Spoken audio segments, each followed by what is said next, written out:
All right, so let's have a look at another statically indeterminate example here and see what we can do with it.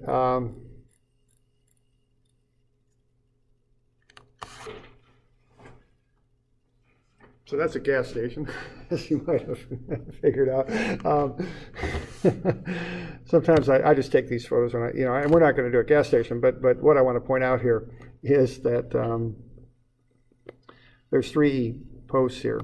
See that? If you just consider that to be a 2D model, that's statically indeterminate. Now there might be some ways to kind of sneak around that, but there are 3 loads holding that roof up. Actually, there's 6 because there's 3 on the back side. But if you consider the loads in each of those posts and the one behind it to be equal, that would be statically indeterminate. Now you could probably make some assumptions about how much of the roof each post holds up, and you might be able to work around it just with statics. But in a kind of formal way of speaking, that is statically determinate, having those 3 posts on that 2D type model. So that would be statically indeterminate. All right, so let's have a look at something kind of like that, not a whole lot like it, but a little bit, where we have 3 reactions pushing on this thing. I think this number is correct. I think it's 240. Is that where we're at? 240. Is it 240? All right, and so what we got here, we've got A, B, and EF are symmetrical. They're both the same size. And then we've got a larger post in the middle, and that's CD. And notice we've got a gap in there between some things here. So what's going to happen is we've got a hydraulic press, so that's going to push this block down onto the posts. However, there's a little bit of an extension on that block, 2.1 centimeters. It sticks out. And so C is going to be deformed differently than A, B, and EF. Okay? So CD is going to have more deformation than A, B, and EF. So that's going to complicate things just a little bit. Okay? So what we're going to do here is go through and figure out the force in the posts and the stress in the posts and the deformation of the posts. And we've got a little bit of a situation here now where the example we did before, the deformations were equal in both materials. Now they're not, so we're going to have to deal with that. Okay. So I've done some of the preliminary stuff here, and I think I've got this written down in your handout, right? So, so you don't have to be copying each and everything down. But so we got the areas. I went ahead and did that, areas of the posts. And then we do the statics, okay? So the statics here we'll have 2 equations now instead of just the one. So sum of forces equal to 0. What we're going to have are those 3 posts pushing up and the force of that block down. So PAB plus PCD plus PEF minus 320,000, and the sum of those is 0. So we're going to get that PAB plus PCD plus PEF is 320,000. Okay, and that's equation number 1. And that's not really very complicated, right? We're just summing Fy. We're pushing down with 320,000 newtons, so we got to push up with the same amount between the 3 posts. Now, the other thing we've got is that the other 2 posts are symmetrical in length and cross-section and also in position. So if we take a moment about C, what we can find is that the force in AB is going to equal the force in EF. Okay, they're going to equal also. So that gets us 2 equations through statics, but notice we got 3 unknowns, so we still need to use strengths to pick up that 3rd equation. That's what we can do with strengths, is get an extra equation by looking at deformation. So we can sum up equation 1 into, say, 2 yeah. EAB. Right. And that's simple. So I didn't bother calling the second one equation number 2 or anything. We can just pop it right into 1 and use it. Okay, and actually, when you go further into structures, you'll use kind of advanced strength materials where you can solve really statically indeterminate things far beyond this using they're actually energy conservation approaches is how you end up doing it. And, but for now, we'll just use this approach. All right. Okay, so now we want to do strengths, okay? So delta is PL over AE. And the thing on this one is that delta AB does not equal delta CD. Okay, we have to adjust for that. We can't just set them equal because they're not equal. Okay, so what we're going to do is realize that delta AB plus 0.021 meters, I'm getting out of centimeters there because I want to use standard units, is delta CD. Okay, so delta CD is 2.1 centimeters greater than delta AB. So in order to have an equation there that has equality in it, I've got to add that extra little delta there to AB, because that way it'll equal delta CD. Okay, you okay with that? So have the difference of the two. Yeah, and add it to AB to make that total delta on the left equal the total delta on the right. That's what we're doing. Okay.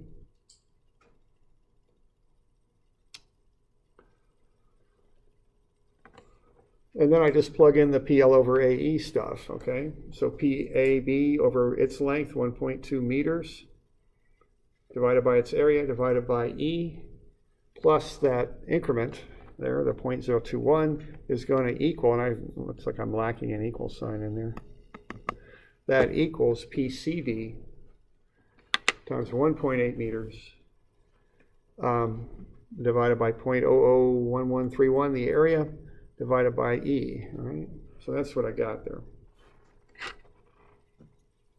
And I've got that over there. That doesn't need to be over there. Okay.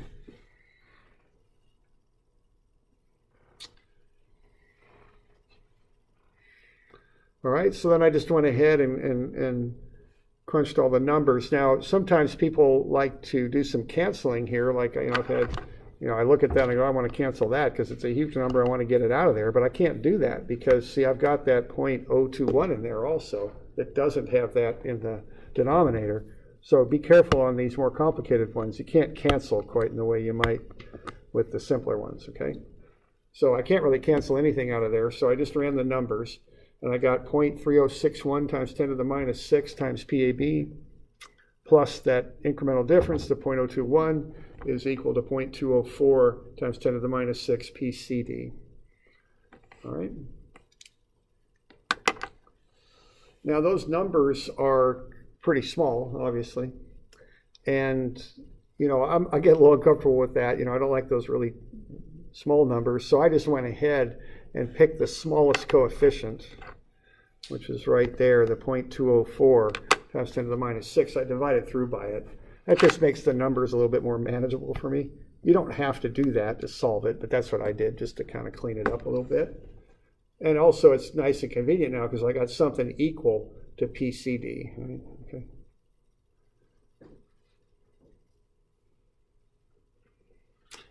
So that's actually probably a pretty good thing to do because it gets me a value that I can plug into the other equation where I've got PCD. So equation number 1 says that PAB plus PCD plus PEF is 320,000. I know that PAB and PEF are equal. And then I've got this expression for PCD. It's 1.5 PAB plus 102,941. So I can just add all this stuff up together, and that equals the 320,000 load. Okay, so I got PAB here. This is equal to PEF is what it's equal to. And then this expression here is equal to PEC or CD. Okay, the P means load. Okay. So I'm just adding all three things together, and they equal the total load that's pushing down. Now and they're all in terms now of AB. So 3.5 PAB plus the 102,941 is 320,000. So what I can do now, I can solve for the load in AB. Okay.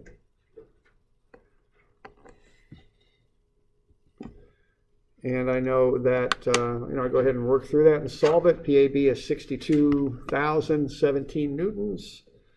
That's EF also. So I can go ahead and find the stresses in AB and EF. Okay, so I've got load there, that's P. The stress, to find the stress, I divide out the area. That's all. So it's 12.3 times 10 to the 6, that's 12.3 megapascals. And then I'll go ahead and plug the 62017 into that equation, and then I can back into PCD. It's 195,966, which makes sense because it's bigger. and it's being deformed quite a bit, so it's going to pick up more of the load. Okay.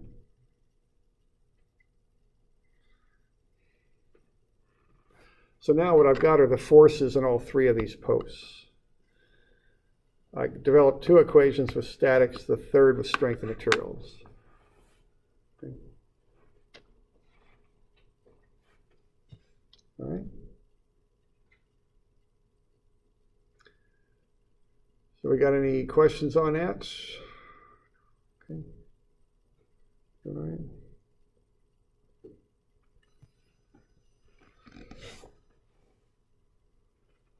All right, and then what you can do is find the stress in CD. Take its force, divide out the area, you get the stress, 17.3 megapascals.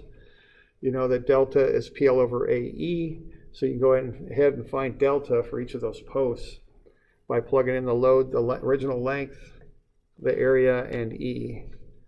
So what you find here is the deformation of AB and EF are both 1.9 centimeters. And that if you add, if you find the deformation for CD, it's 4 centimeters. And that's good because they're 0.021 meters different. They're 2.1 centimeters different, which they ought to be. So finding all the deformations at the end is a good check on your work. Everything ought to be proportioned out so that things kind of just work out, okay?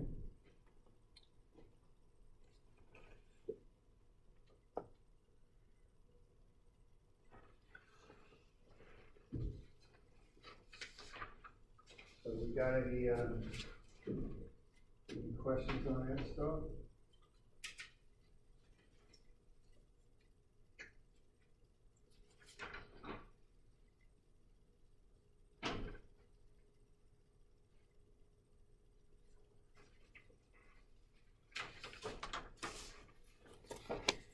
Okay, doing all right? All right, now, so the overall kind of picture on this stuff is first thing you got to do is realize that they're statically indeterminate problems, okay? This one is a two-dimensional problem, but it's got three unknowns in the y direction. You can't solve that with statics, okay? You got one unknown too many.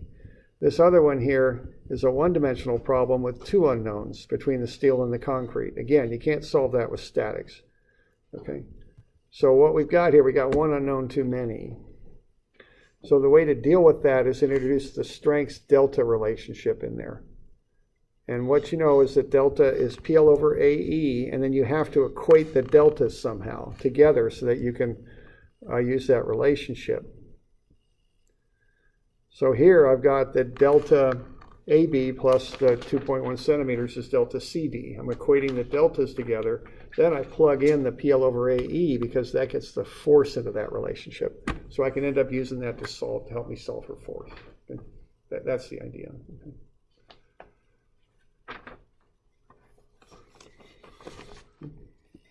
So we all right with that? Okay. All right, let's have a look at 162 real quick because I'm going to assign that for next Wednesday. That's kind of a good one to assign. So that's on, not sure what page that's on.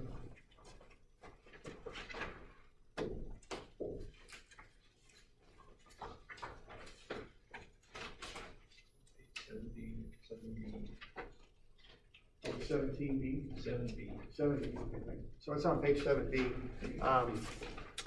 Now what we got going on with this is we've got this big bar. Now we're going to assume that the bar won't bend or anything. The bar is going to stay, it will not deform, but it will rotate about A, okay, because there's a pin joint at A. And what we've got there are two hangers, BE and CF. So 7B is where we're at. All right. Now we got to relate the deltas together on this one. Now the thing on this is you've got three unknowns, but you don't have any x forces applied, so you've only got two equations of statics to work on this with, okay? And really, we're going to assume that A does not go anywhere, it doesn't deform, so the bar is just going to rotate about A. So really the only statics equation you got to go with on this is sum of MA. That's really about it, okay? So that's your one statics equation. You've got those two hangers at B and C. So you got two unknowns. So that's a bit of a problem there, okay? You don't have enough statics equations to solve for these forces, okay? So you're gonna have to use strengths. Now the thing with this is there's a kind of a little bit trickier relationship here between the deltas that you want to be aware of. And what's going to happen here is that big bar, the long horizontal bar, ABCD, is going to rotate about A. And when it does that, it's going to stretch B and C differently. Okay. Now what it's really doing is rotating about A. But for a small rotation like what we have there, you can approximate that very, very effectively as a right triangle.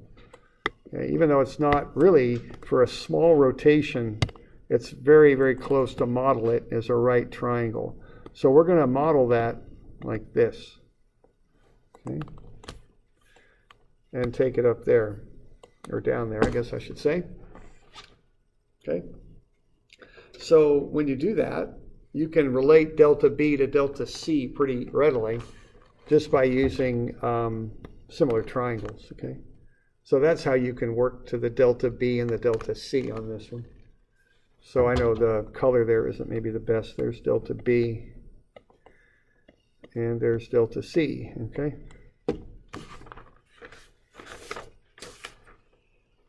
Okay.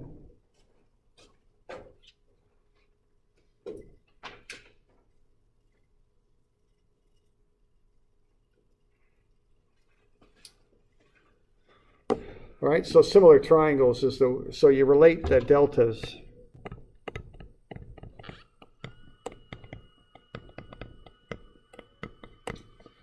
by using similar triangles.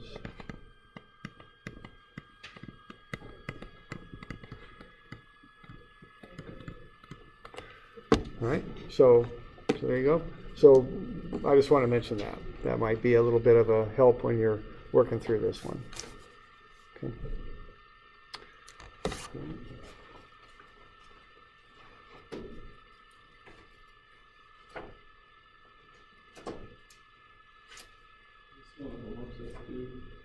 Yeah, that'll be not Friday, it'll be due the following Wednesday.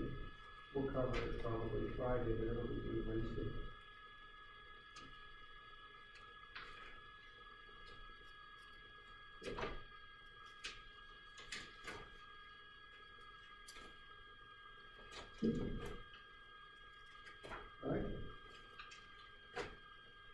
All right, now the next thing I guess we'll look at here will be temperature effects.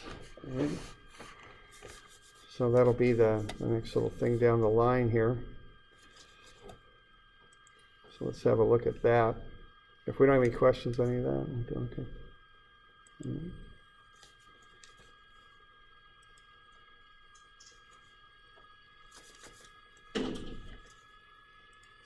All right, now temperature, what materials do when they heat up and cool down is they expand and they contract.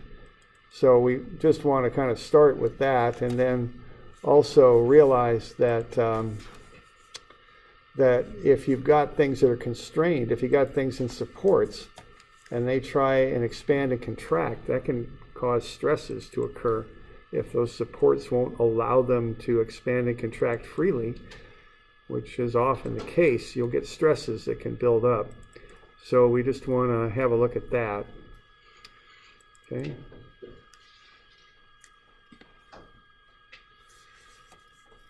And maybe a thing, I don't probably may not have seen it, but if you go searching around a little bit, you can come up with examples. Railroad tracks are a very common example of this. They're kind of hard to really design because you need the tracks to kind of come up against each other so that the train gets a fairly smooth ride.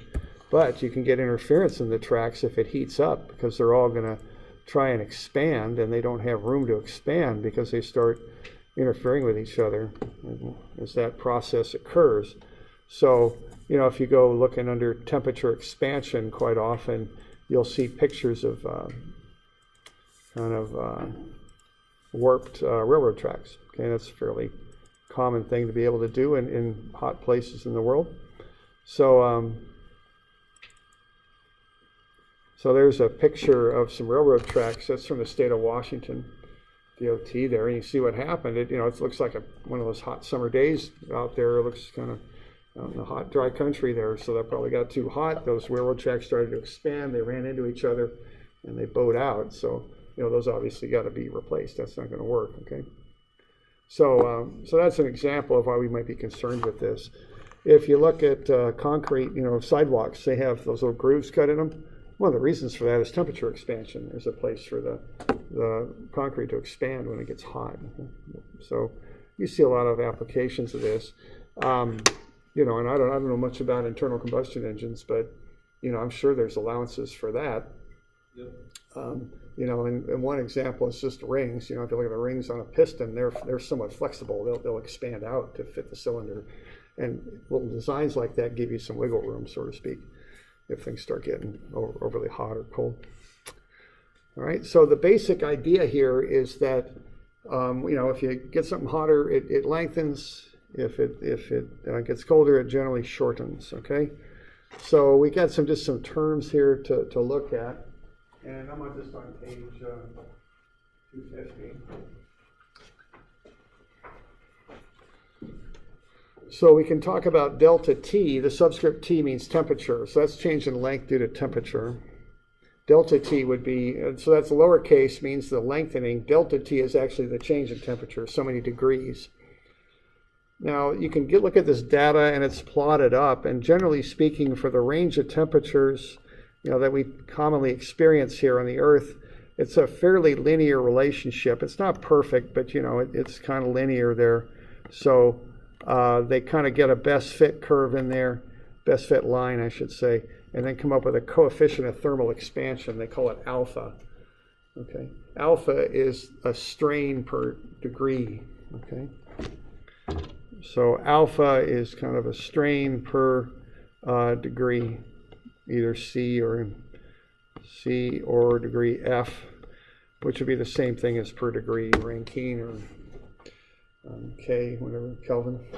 Okay, and the top down there would be strain. So they look at how much strain is induced for a given amount of temperature change. That's what alpha is. It's the slope of that line there. Okay.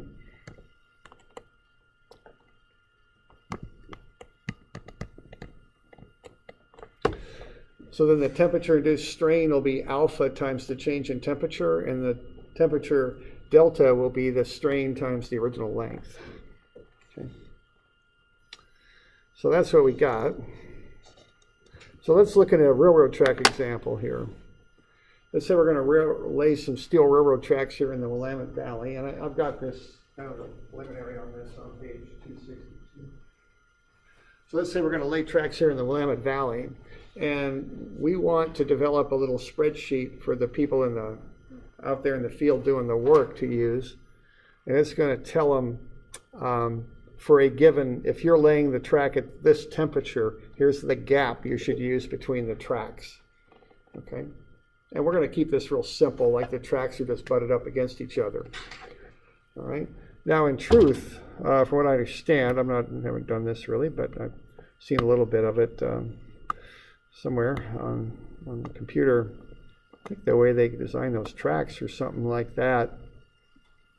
That way, if one side is going to start expanding and kind of slide over the other, that's the idea on those. Kind of a little cleaner kind of gap. But we're going to assume that we're just butting them up against each other like that. Okay, that'll be our assumption. So what we're going to want to do is figure out how much of a gap should we have, between the tracks, and we lay them at a certain temperature. All right, and we'll just make some assumptions here. And I'm not quite sure how long the track segment lengths are. Someone told me 39 feet once, so I guess we'll just go with that. And I don't know anything about high-speed rail. That's a whole other thing. But certainly they got to be very careful about any sort of little jogs in the line if you got high-speed rail. So we'll use the coefficient of thermal expansion for steel as 8 times 10 to the minus 6 per degree Fahrenheit. So that's the strain per degree Fahrenheit.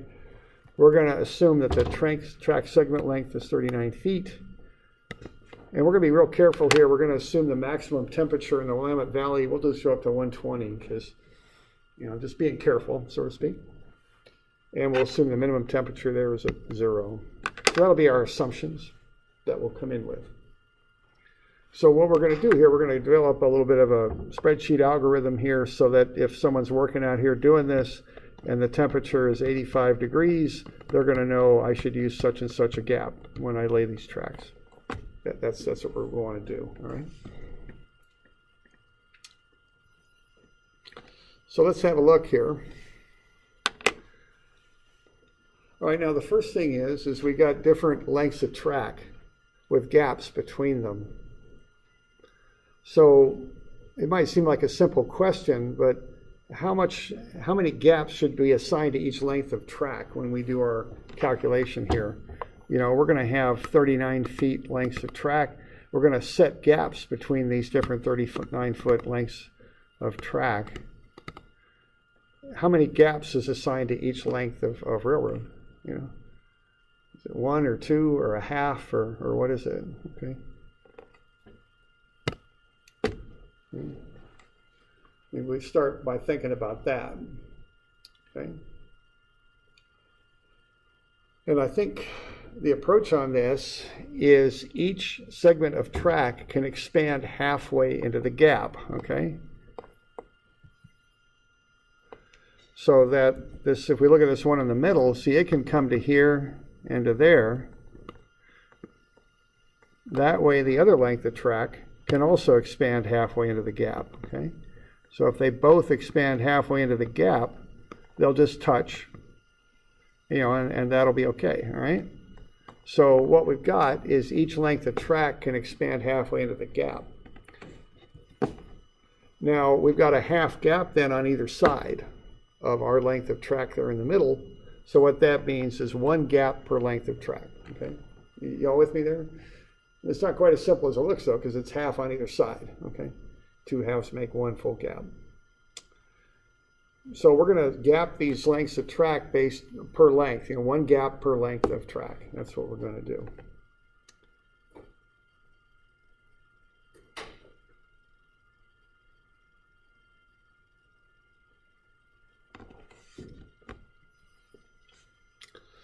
All right, now we know that the strain induced by temperature is alpha times delta T. T will be the temperature at which you lay the track. So what we're going to do then is we're going to take that alpha, which is a strain of 8 times 10 to the 6th per degree Fahrenheit, and we're going to multiply it by how many degrees we are from 120. Okay? And that'll be 120 times whatever our temperature is. So when we do that, we're going to get 0.00096 minus 8 times 10 to the minus 6 times T.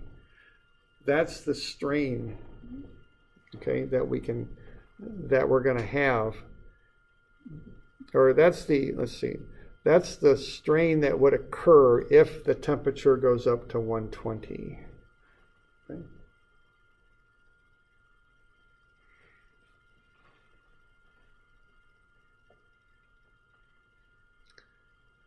So we're going to assume the gap is 0 when T is 120.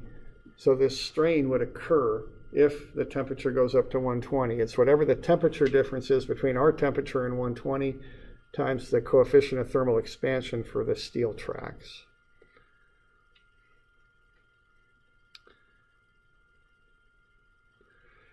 Now we know that our track length is 39 feet, so we want to get our gap in inches. So we're going to take 39 feet and convert it to inches. It's 468. So if I take that strain, which I just calculated up above, and I multiply it by the length of the track, I'm going to get 0.4493 minus 0.003744 times whatever our temperature is. That's delta. Okay. So there's our little algorithm. What they're going to do is they're going to plug in T into that equation there, and that will tell them when they run that number how much of a gap they should use. Okay? So if the temperature is all the way down at 0, they should use almost a ½ inch gap, which is pretty significant, I think, 0.4493. As the temperature goes up, you're closer to 120. You're going to have less lengthening if it heats up, so you got less of a gap required. Okay? So that's the idea. Okay? So we're doing kind of 2 steps here. We're finding the strain that's going to occur if the temperature goes up to our assumed maximum of 120. And then we go ahead and multiply that by the length of our original length of the steel rail in inches. I want that. And that'll get us a little equation. Okay. So whatever T is, we can plug it into that. That'll tell us what kind of gap to use. That's the idea.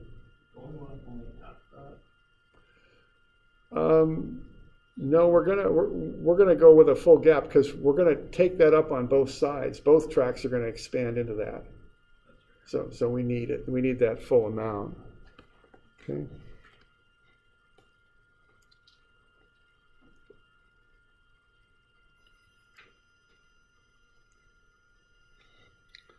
All right, so just a couple little runs on that number there.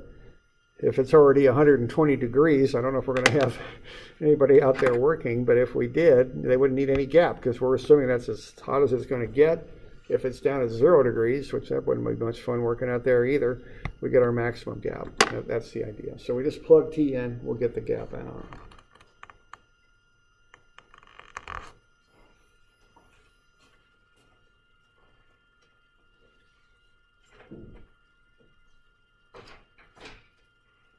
Okay.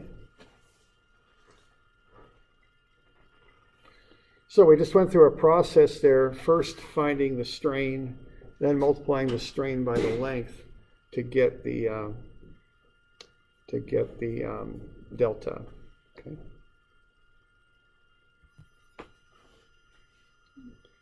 So there's taken the thermal coefficient of thermal expansion, I guess you'd say, times the expected temperature, which is 120 minus whatever T we're working at. That gets us the strain. We multiply that by the length, we get an equation for the delta. And we could plug in whatever T we've got and figure out what our delta should be. Okay. All right. That's just a little bit on how things expand and how we model that. All right. Now, another aspect of this is so we good with that? We got any questions?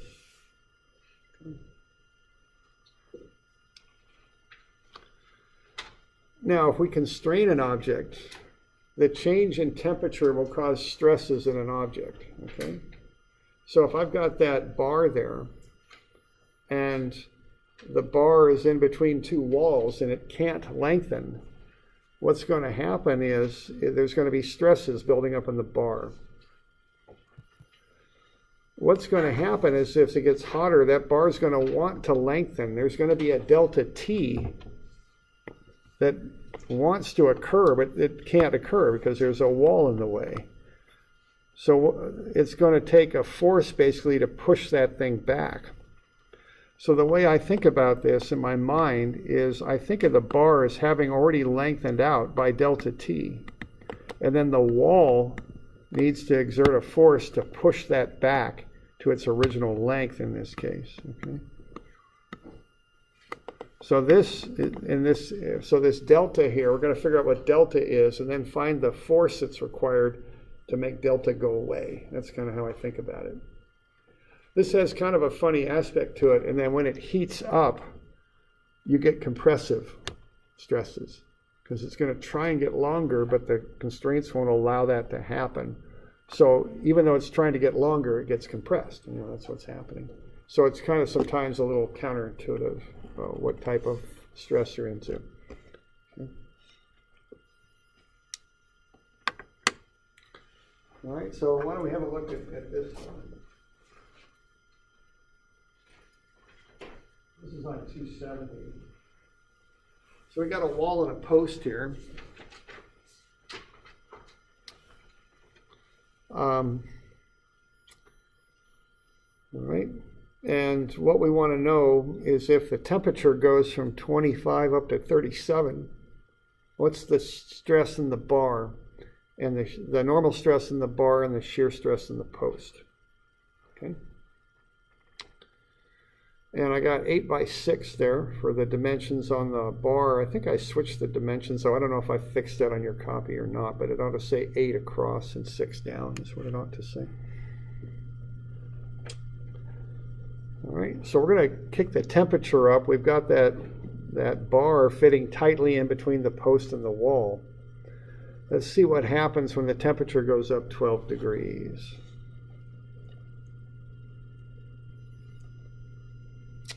Okay. So let's just get some basic information figured out here. Let's find the area of the bar. It's 8 by 6 centimeters, but I want to be in meters, so it's 0.08 times 0.06. 0.0048 square meters.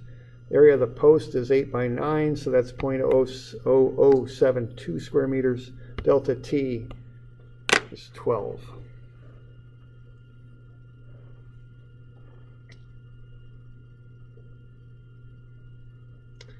So that's just some kind of background information here.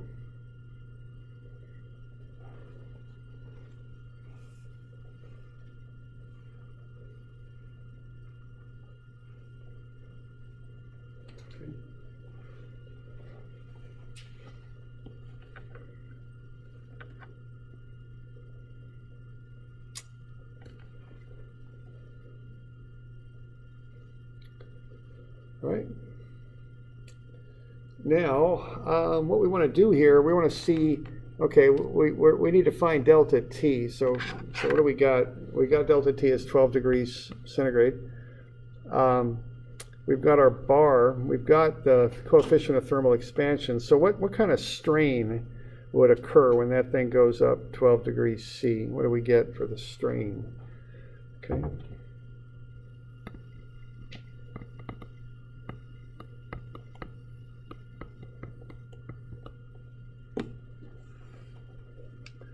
Okay, so epsilon would be alpha delta T. Okay. We all right with that? So you just take alpha times delta T, you'll get the strain, and that's due to temperature. Okay.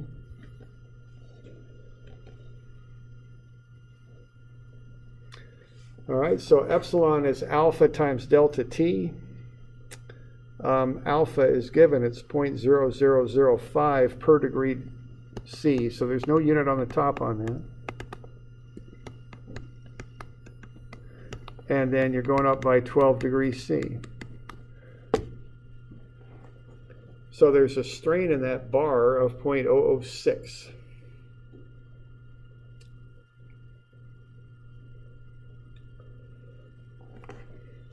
Now that bar is going to try and get longer, okay?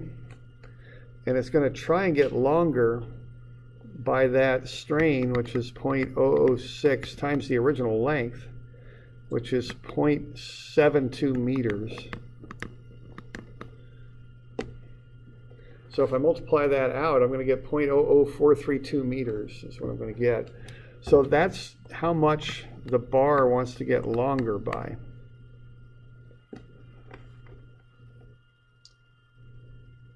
Okay. But there's a problem there, and the problem is you've got a wall and a post, and they're not going to allow that to happen, okay? So what's going to happen here is delta is PL over AE. Well, P over A is sigma, it's the stress. So delta is sigma L over E. So if I solve for the stress, it's delta E over L, okay? So I'm just using delta as PL over AE, taking the P over A out, putting them in as sigma, and then I still got the L and the E there. So delta is the stress times the length over E. So the stress is delta E over L. Okay. So now I can use that and figure out what this delta, what this would be, all right? So I'm going to take that delta, times the modulus of elasticity, the 280 times 10 to the 6, and divide it by the original length, and that will get me a stress. Okay.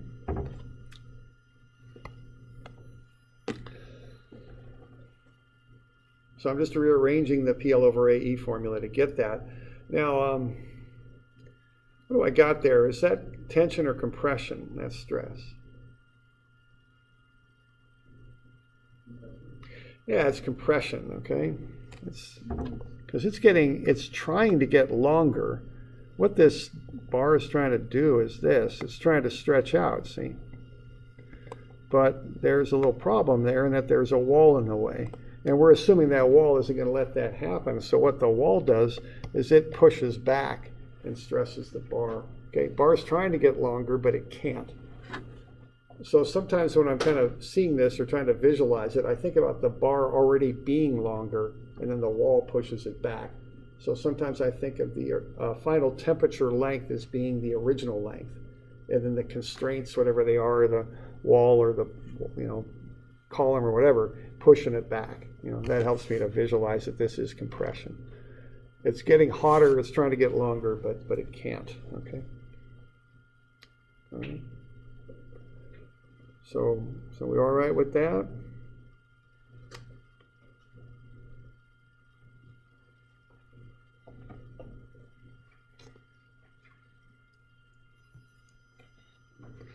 All right, so that's the normal or axial stress in the bar. Now how about the post? There's going to be some shear stress there, because here's what the wall is doing to the bar. Why don't we draw a different free body diagram and see what the bar is doing to the post? Okay. Now what the bar is doing is it's trying to get longer. It's being compressed and it's pushing back. It doesn't like being compressed, so to speak. So it's going to push back, all right? So it's going to push on the post, okay? Like so. And what's going to happen then is it's going to try and punch through the post, okay? It's going to try and knock a chunk out of the post.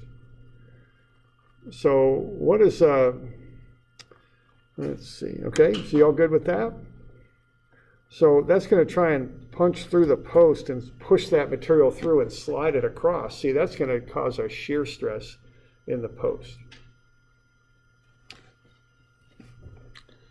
So what's the force in the bar going to be? Why don't you find that?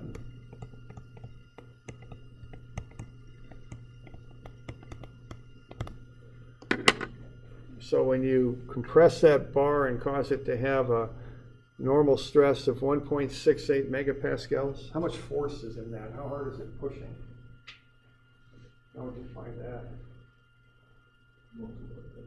Yeah, find the area and multiply it through, okay? Real basic transformation here. Go from area to force, or stress to force by using the area. Okay.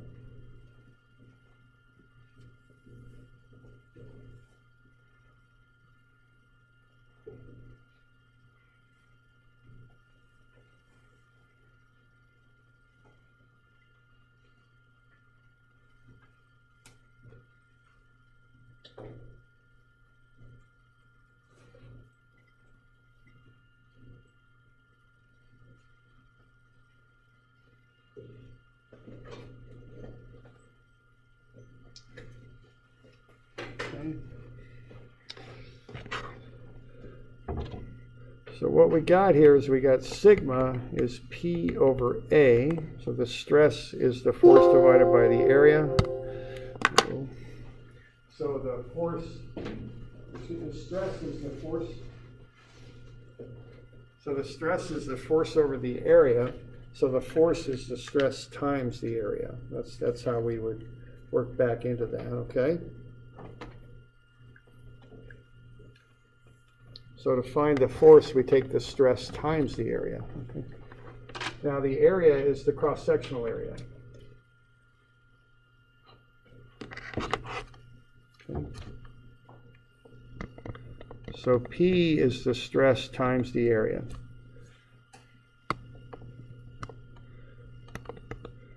So what we're going to get then is whatever that stress is, 1.68 times 10 to the 6, and that's newtons per meter squared. And then we're going to multiply that by the area. Now the area is 6 by 8, okay? And I already found that area, didn't I, earlier? 0.0048, okay, there we go. So multiply that by 0.40048. And that's meters squared. You multiply that out, you'll get the force, how hard the post is pushing on the wall.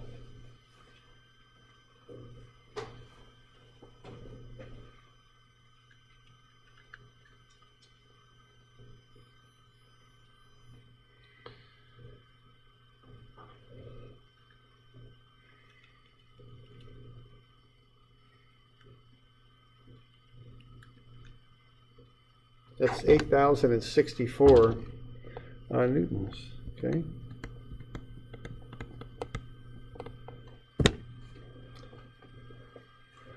All right, so that's what's pushing on that post. So what's the shear stress in the post going to be?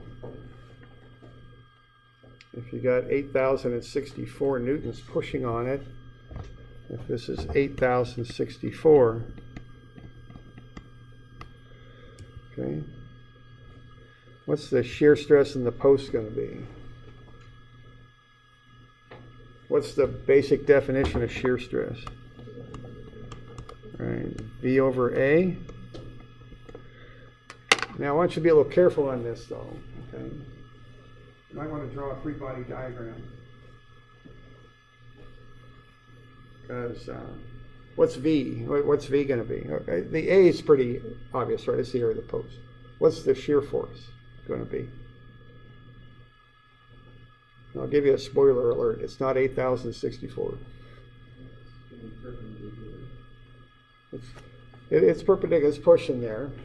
But what are you going to do to the 864 if you draw a free body diagram of the post and how it's being pushed on? What's going on there? And yeah, post is pushing back. How does the post push back if we're looking at shear failure? Okay. Okay, that. Yeah, okay. How many reactions do we got on the post? Yeah, we got 2, see, because that, basically that, if that actually fails, which, you know, usually doesn't happen, but it's a good way to visualize stuff, failure. See, it's gonna push right through that post, right, and tear it, or slide it in 2 locations, top and bottom, above and below, okay? So what we got there is V is not 8,064. What V is half of that, okay? And let's kind of be a little careful here. Yeah, let's not worry about this right now. We'll come back to this. This isn't part of what we're doing, so just for now, just don't even do that. We can come back to that. So I'm down below. So the load in the bar is sigma times A. The stress times the area in the bar is 864. But see, here's our free body diagram. So we always want to go back to that. You know, you learn how to do that in statics, and it is a really important skill, because if we just kind of jump to answers, you might just use V over A, and that's not the right answer on this. Okay.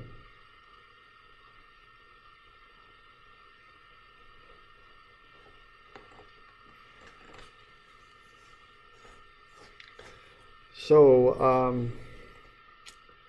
you can find the load in the bar, 8,064, and then sum of Fx is 0. We're going to have 2 times the shear force in the post. Minus 864 is 0. So the shear force in the post is half of that, okay, 4,032. Okay.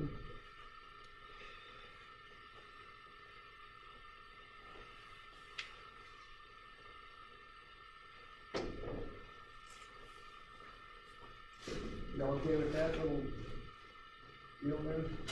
Any questions on that?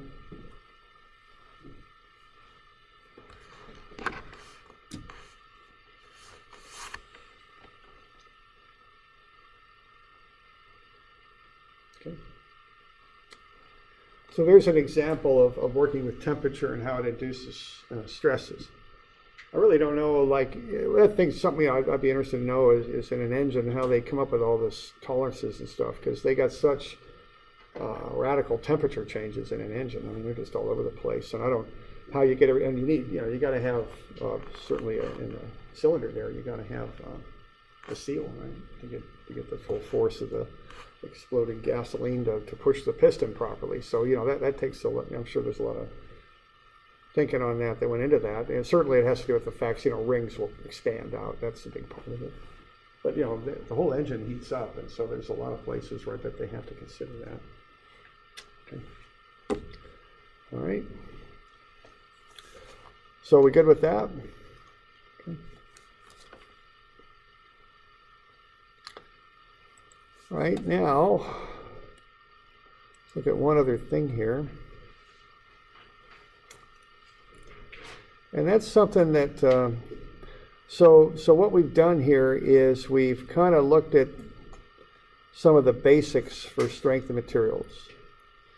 We're looking at axial and shear, stress and strain. We're looking at deformations. And that was kind of covered when we did that one property review. And we looked at those two blocks and how they deformed and all that. We did the stress strain curves too. So that was kind of the basics of strength of materials, the real fundamental principles. And then the next thing we did was we looked at some special cases there, the statically indeterminate, and then this temperature stuff.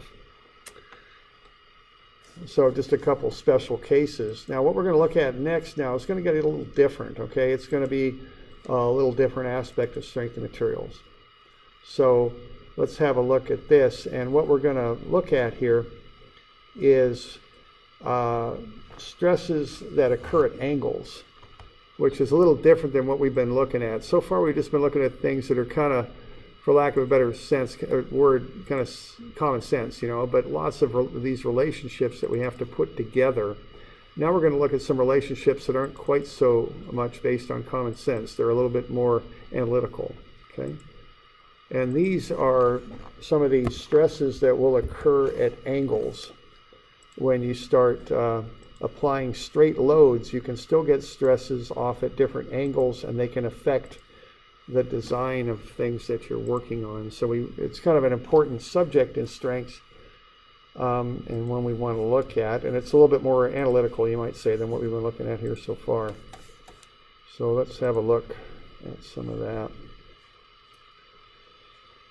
Let's see.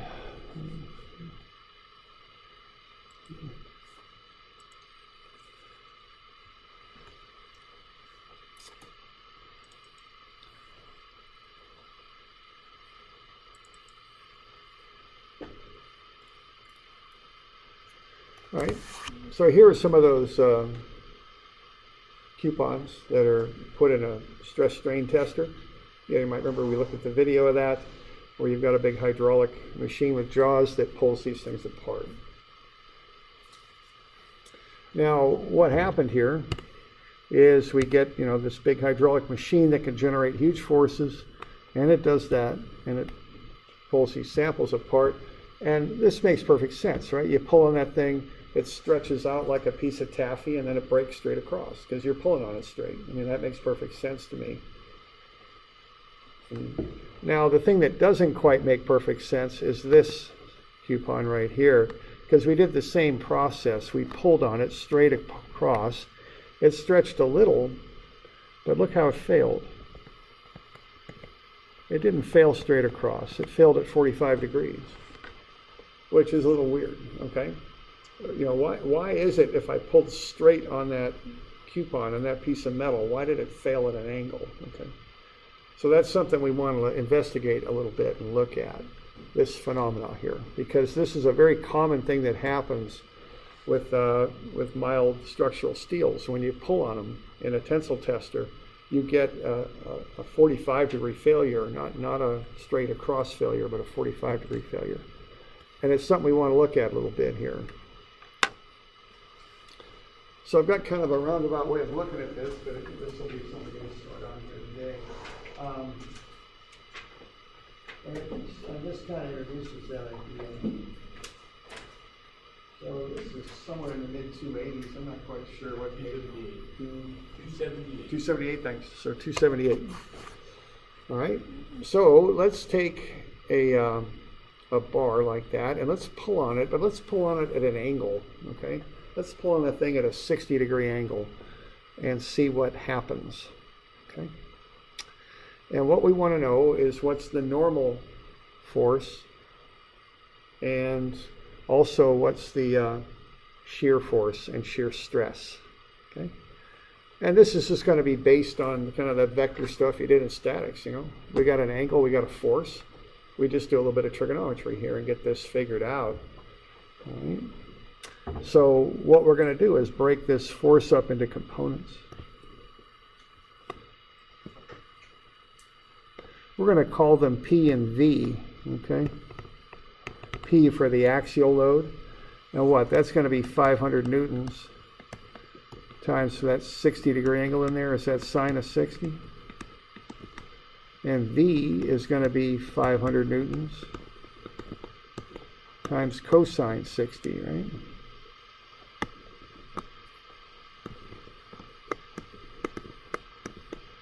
You all right with that?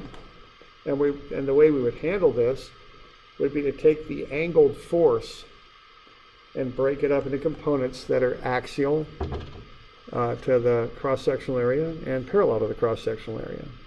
The axial force will get you the axial stress, and the parallel force is the shear force. And if I remember this stuff right, what, about 433 newtons here and about 250 newtons here is kind of what I remember. Do I have this all worked out? I don't. Shucks. Okay. So those are the two loads. Okay. I guess I should put these where they belong on my little handout here. If I went to all the trouble of making the handout, I might as well get these things in the right spot. So what I'm going to do here is take P, and that's 500 newtons, times sine of 60. And I'm pretty sure that comes out to be 433 newtons. And then V is 500 newtons, times cosine 60. And I'm pretty sure that that comes out to be 250 newtons, okay? So there you go. And then what you want to do is find the cross-sectional area, which is 0.03 meters times 0.08 meters. And that's going to be pretty small, is it 0024 or even smaller? 3 zeros and a 24? I'm sorry? Oh, two of them? Okay.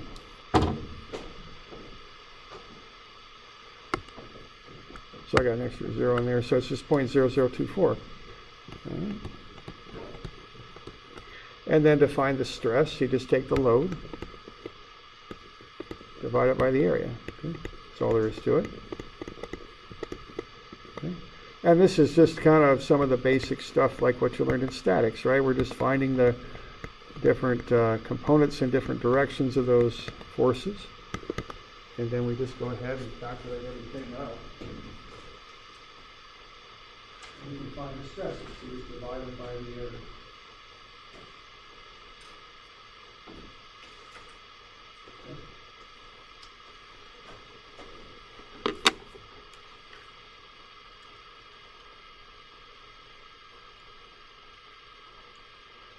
And that's 18,042 for the top one. Newtons per meter squared, and then the other one,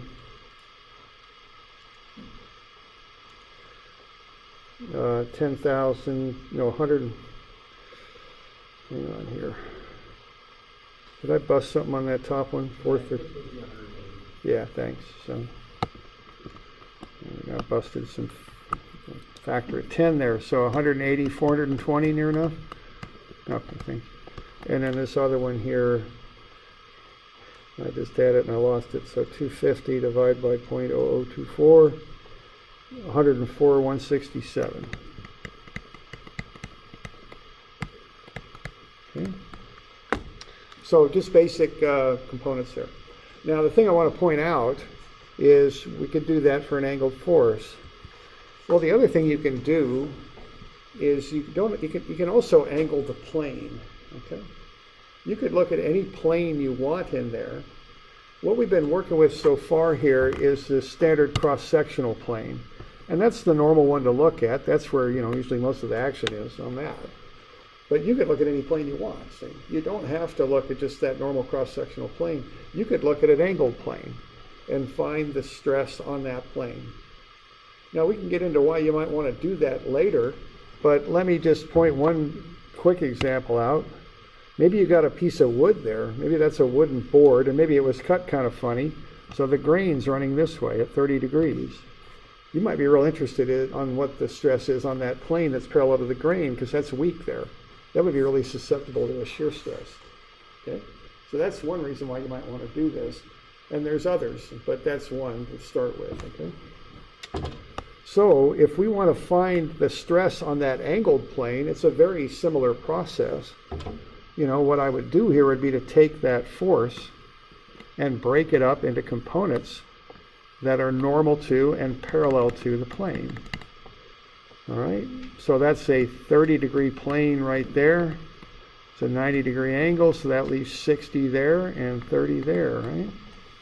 You all good with that?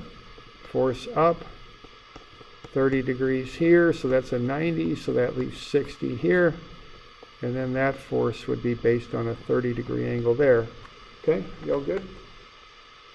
So what I would do now is, instead of applying the trigonometry, well, let's see, I'm going to apply the trigonometry to the force. I'm just going to start with a vertical force now and find angled components of it is what I'm going to do.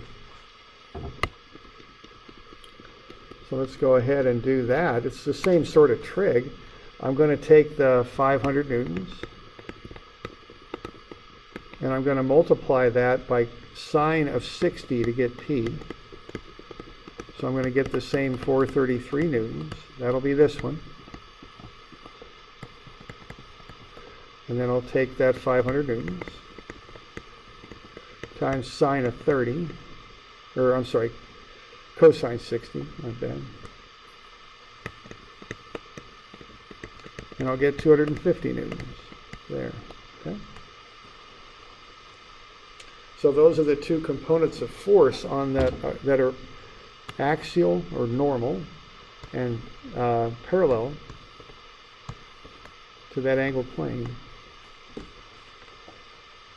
Okay, you all with me there? And again, that wood grain is, it's one possibility why you might want to know this. Okay. Now the cross-sectional area is going to change a little bit here. Now to get the cross-sectional area, I'm going to use a right triangle with a 30-degree angle. Now I know this area here, I already found it. It's 0.0024 square meters. So what's the relationship here? The relationship is cosine 30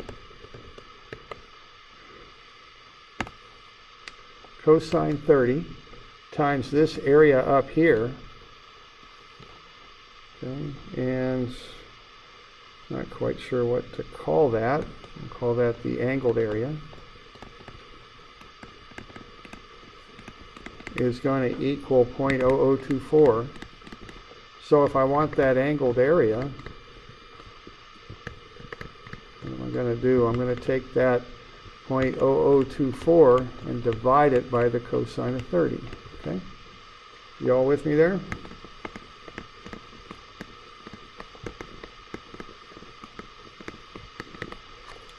So 0.0024 divided by 30 cosine, that's 0.00277.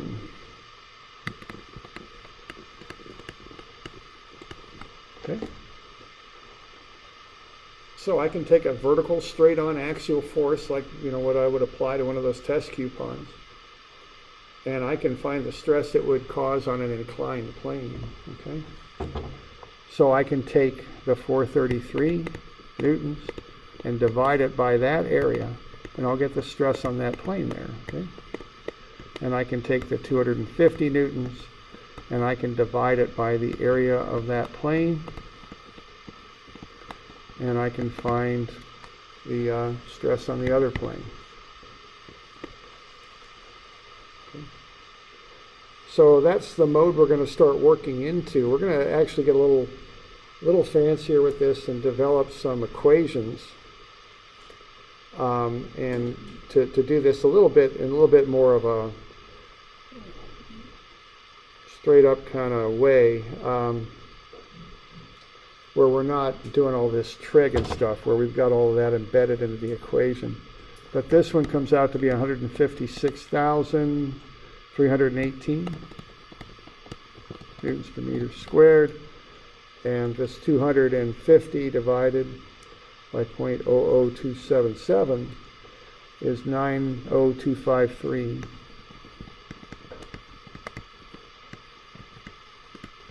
Okay. All right, now just real quick here. Now notice that these stresses are, as you might expect, they tend to be less than the straight-on stresses, because the area, that inclined area, is bigger. That reduces the stress. But if you've got a plane of weakness in the material, in this case at 30 degrees, or in the example that we were looking at when I was showing those coupons, it just so happens in those metal crystals, there's a plane of weakness at 45 degrees because of how the crystals are put together. So that's why those coupons for those mild steels will fail at 45 degrees, because there's a weak plane there and there's enough stress to break it before the main cross-sectional plane breaks. Okay, that's what's going on there. Okay. So that's just a little start on that. I'll get you some of these to do. Now these will be a little challenging. We'll cover them Friday. They'll be due on Wednesday because we don't have school on Monday on account of Martin Luther King Day. All right? So that's coming up. So these are 4 of these. 172, 173, 181, and 183. So 172, 173.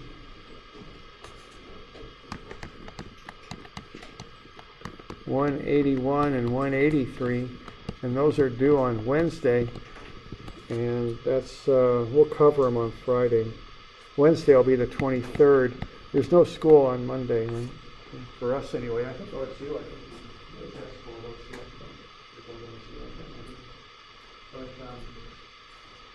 what we got going on. Okay.